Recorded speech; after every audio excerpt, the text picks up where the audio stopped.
Today on the Home Winemaking Channel, we're going to talk about some of the winemaking projects that I've got going on right now.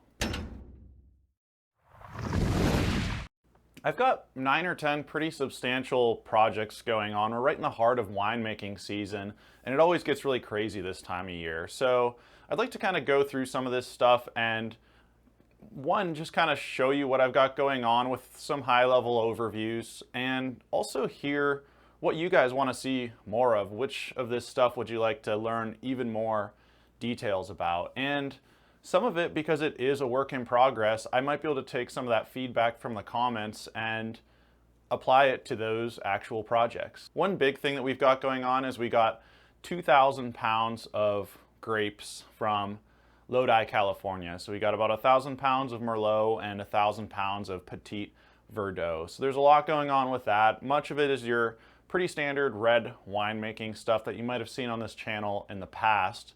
But I'll take you over into the winemaking room and I'll show you something else I've got going on with those grapes. So here we've got my 15-gallon Spidell fermenter. I've got the cap on loose here so it can breathe. And inside here, I've got an 80-20 blend of Merlot and Petit Verdot. And the way we got these grapes, they were already crushed and destemmed, which is really awesome. It saved a lot of work. What I'm going to try to do with these is a wild fermentation, and this is extremely risky. Let me just start there. It's been somewhat de-risked because there's definitely been some sulfites added at the crusher, and what I measured was about 52 parts per million. The pH of this blend is about 3.6. That's still going to be pretty substantial, and that's not surprising that it might have had that much free SO2.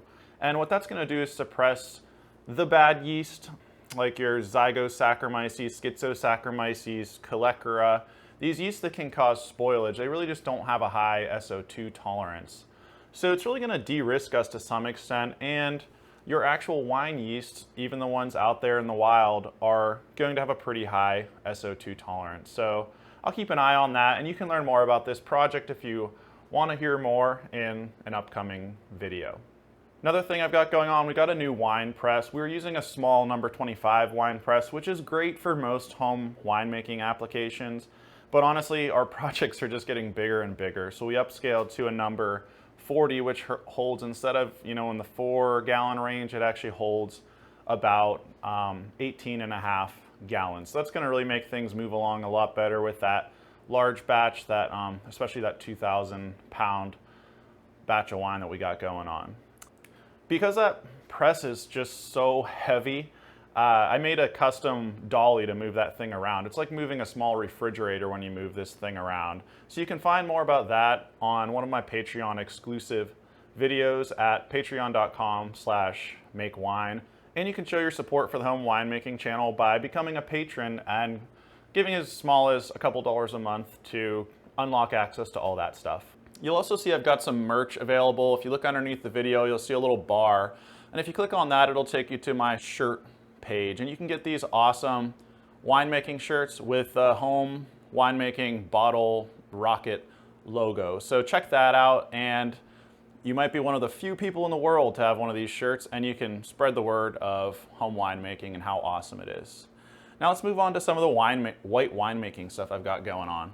In the little fridge here, this is the Alvarinho that you might have seen in one of my videos. This you also saw in the Why Wine Grapes Are Picked at Night video, but this was hyper oxidized. So at one point that wine was completely brown, and you can see it's completely recovered its color here, and it's just cold crashing basically right now. I want to leave just a hair of residual sugar, so we've got it in the fridge.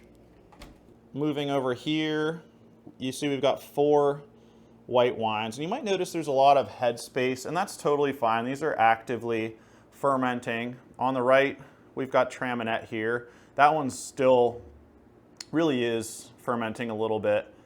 This Riesling on the left here is pretty much done, I would say. It's to the point where probably right after this video, I'm going to rack this into 3-gallon carboys and get those topped up and sulfited. What's really cool about this Riesling that you see here, though, is the one on the left was completely fermented in a traditional white wine style, whereas the one on the right was intentionally hyper oxidized.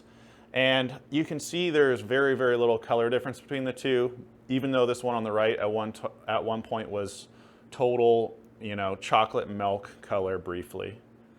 You can learn more about that on my hyper oxidation video from a few weeks ago. These white wines were all fermented cold. So what I'll do is I'll put them in a bin of water, and I'll just put frozen jugs of ice to keep the fermentation in the high 50s Fahrenheit, and that really helps to bring out these esters produced by the yeast that can have really, really fruity characteristics. And this is especially important for a white wine because you're drinking it young and you can take advantage of those extra fruity esters. Out in the vineyard, we've already picked all the white wines, but all the red wines are still hanging. I measured Cabernet Franc a couple days ago, and it's sitting at about 23% sugar and a pH of about 3.4. So that one's probably going to come off the vine really any day now. Most likely towards the end of this week, we're going to harvest the Cabernet Franc. We've still got Merlot, Blaufrankisch, Cabernet Sauvignon, and a little bit of Noré out there, which that can also come off right about now. That's really just one vine, so I don't really worry too much about that one. Those are all bird netted. I saw some birds out there trying to figure out the nets, but we've got it pretty tucked in there, so they really haven't quite figured it out yet, and we might have only lost, 1 in 1,000 berries to a bird sneaking its little beak through the net there. I was given a little bit over a gallon of honey from a family member who knows I'm a winemaker, and they asked, could you turn this into a mead?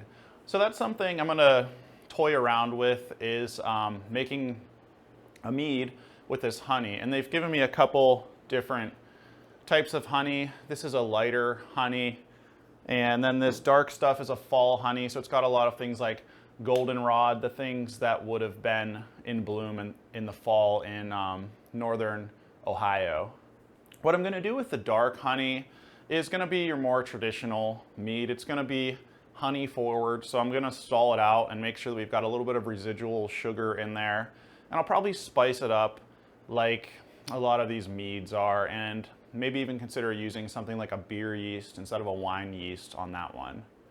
What I'm gonna do with this lighter honey is something that really fits what we do at the Home Winemaking Channel, and that's called a Pyment. And this is basically a blend of a mead and a wine. It could be a white wine, it could be a red wine, and there's a lot of ways you can go about doing that. You can co-ferment the honey and wine together, or you can ferment the mead, ferment the wine, and create a blend after those are done. And that's probably the route that I'm gonna take, especially because I've got all these great white wines here that are already fermented and just about done. And what I'm gonna do there is leave a very honey forward mead again. And what we'll get is this kind of hopefully fruity floral thing that the little bit of residual sugar that it has is coming from the honey. And these wines like Traminette, for instance, would be a good pairing for something like that. They already have this little bit of like a honeysuckle characteristic. They have almost like a, I would call it floral, you might even call it like pollen sometimes, smell. So I think that's gonna go really well together. Beyond that, we're kind of running out of space on the wine racks.